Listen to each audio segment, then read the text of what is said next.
And we are back here on Business Casual. Thank you very much for joining us. My name is Nav Nanwa. I am your host. Does the glass ceiling still exist for women in the corporate world? That's the question we are discussing here today on today's episode. Being that the month of March does encompass International Women's Day, it's only fitting that we dive into this topic in great detail and see whether this glass ceiling still exists or not. And I'm joined by three strong women who are going to help me discuss this topic in further detail. I have first off joining me, who I'd like to call her my co-host for the whole show. She just was on in the first segment. I have Dina Barazza from Avanti Women. Thank you so much for joining me yet again. And I also have Alison White, who is the director of Sabert Corporation, as well as Tanya Krisp, who is the director of Human Resources at Scotiabank. Ladies, thank you so much for joining me here to talk about this issue. And I'm just going to lay it out there. Do you feel like the glass ceiling still exists when it comes to women in the corporate world? And Alison, we'll begin with you. No, I don't. Okay. No, and I think that glass ceiling is kind of an outdated term that is being used. Actually, I don't really hear it being used that much anymore.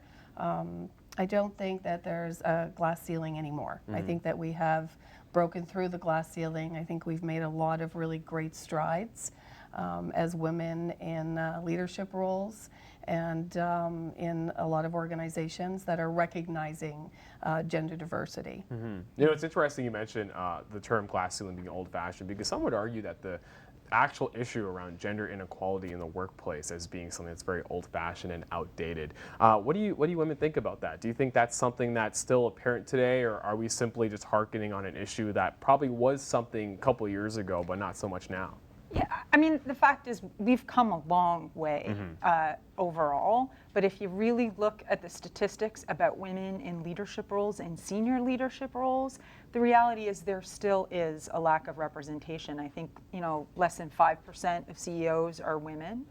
So I think there still is opportunity for women to continue to meet their full potential in the workplace, but I happen to agree, this glass ceiling terminology, for me, it doesn't describe it the right way. I think it's more about our talent pipelines. And, you know, where is it within our talent pipelines as we bring in my organization, you know, equal numbers of men and women into the organization, and they start out in the same place, but something happens and it becomes a bit of a cliff, right? Where they go this way, and then, you know, the women don't progress in the same way as the men. So there's a bit of a difference there. So for me, it's not a ceiling, it's more of a cliff. Dina. I agree. It still happens. Oh, okay. The fact that Avanti Women is flourishing, and when you look at the market, there's lots of women's organizations there to help empower women. And a lot of our competitors, what they're offering is professional development. So that's because women aren't getting it with their employers, so they're going elsewhere. So in my professional opinion and personal opinion, I do think the glass ceiling does exist. I think the term needs to be, you know, updated, refreshed. And the fact that organizations have strategies, you know, workforce strategies, diversity and inclusion strategies, tells you that they do need to bring some type of equal and fairness. So it's happening. Especially when you think about diversity and inclusion strategies, a lot of those strategies do include women being under that bucket. You know, it's no longer is it just, hey, we're going to try to get some more multiculturalism within the office. It's like, no, we need to get women more in prominent roles. So, you know, just to your point, it's interesting that that's still, women are still under that and not, you know, looked upon as, hey, that was an issue of the past. We now can have women in prominent roles. Right. Yeah. It's a challenge. Definitely. You know, when it comes to the glass ceiling within itself, have any of you ever encountered a situation where you felt like you were being held back, or maybe an opportunity just wasn't going your way because of the fact that you were a woman? Absolutely.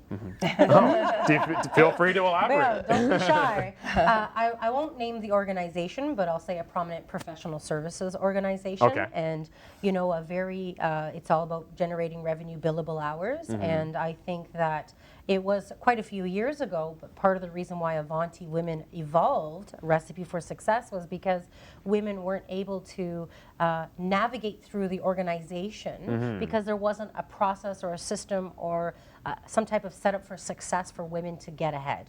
And so, you know, the fact that there are organizations that exist for women to help move them forward professionally is another example of what's happening in the city. Alison, Tanya, any experience? You know, not for me. Okay. I can't say I've faced a glass ceiling. I've been very fortunate to work for organizations that I think really valued and understood diversity and that in the inclusion part of it. But you know, I've had times where, as a working mother, right, you know, the need to think about what I could give 100% in my career and how I needed either flexibility from my organization or sponsorship from my organization to work through those times. Those were realities for me. I was fortunate to be able to have sponsorship and support to kind of work through that. So I can see where it may be challenging for some people whose organizations maybe aren't as progressive as some of the organizations I've been with.